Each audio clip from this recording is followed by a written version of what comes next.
Hi, my name is Frazer Blakemore, and I am the writer of the Frankie Sparks chapter book series. The first book in the series, Frankie Sparks and the Class Pet, is on the Texas Bluebonnet list, and I am so excited about that because that means that Frankie gets to go to Texas and meet all of you readers. Frankie is the self-proclaimed world's greatest third grade inventor, and she solves her everyday problems by making new inventions. She is a lot of fun to write, and I hope she is a lot of fun for you to read. So in the first book, Frankie Sparks and the Class Pet, she finds out that her class is going to get a class pet, and she wants it to be a rat. But the rules are it has to be something that doesn't need to be fed every day because they're going to leave it there over the weekend. So she needs to figure out a way that this rat can get fresh food every day. So that's a little bit about the Frankie Sparks books. A little bit about me. I have wanted to be a writer since I was in 6th grade. I've also worked as a school librarian for a long time. I live in Maine, where on the day that I'm recording this video, it is snowing. Although it looks like maybe it has stopped. So I know that you had some questions for me, and I'm going to try to answer them now. The first one was, do you have any pets of your own? Well, yes, I do have pets of my own. This is Polly. Not exactly excited about being in this video. She likes to sit on my lap when I write. She's a very big cat, so sometimes that's a little bit tricky. We have another cat, her name is Cleo. And then I also have a leopard gecko named Tycho Brahe, and we're not actually really sure how old Tycho Brahe is.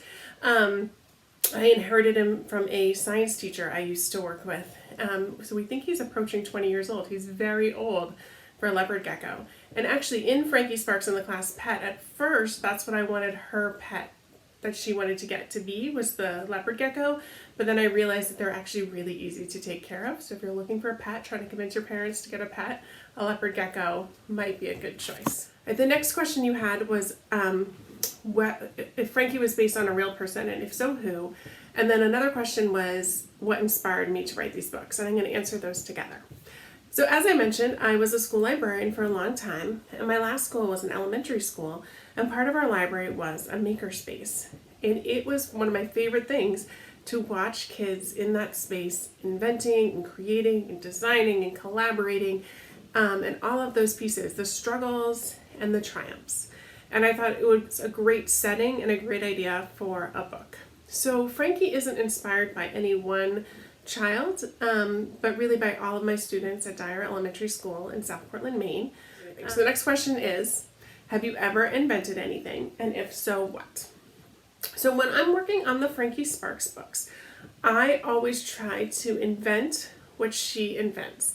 So for the first book, I came up with a solution for her rat feeding problem, and I actually built it. The second book is Frankie Sparks and the Talent Show Trick. And in this one, Frankie and Maya went to me in the school talent show and do a magic act, but Maya gets nervous and keeps dropping the cards. And so Frankie invents a way for her to hold the cards. And this is actually the prototype. It's kind of, falling apart these days, but it is a spatula, some cardboard, a rubber band, and a popsicle stick. And I try to be really authentic and use the things that Frankie would have. She has her recycle bin that she takes things out of. And I like to build the things in case a kid wants to try to build what Frankie built. What advice would you give to our young authors and illustrators as they learn to improve their skills? So the advice I have for young authors is to really read, but read like a writer. When I was starting to write the Frankie Sparks books, most of the books I had written so far were longer, meant for a little bit older kids. And so I really wanted to think about, with this chapter book style, what does that look like? What makes a good chapter book? So I went to the library and just took out a whole big stack. And because I love spreadsheets, I made a spreadsheet and looked at what happened in each book in chapter 1 and chapter 2 and chapter 3 and so on. And from there I could realize how I wanted to structure my own books. And that, I think, is something that any writer can do at any stage. If you read and try to figure out what the author was doing, what tricks they're using, what skills, what strategies, and then you can apply those to your own writing. Because we're all always learning, and it's great to learn from people who have come before us.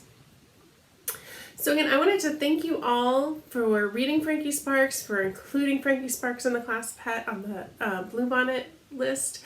As I said, I'm very excited. I love Texas, and I hope someday I can come and see you all there. Bye-bye.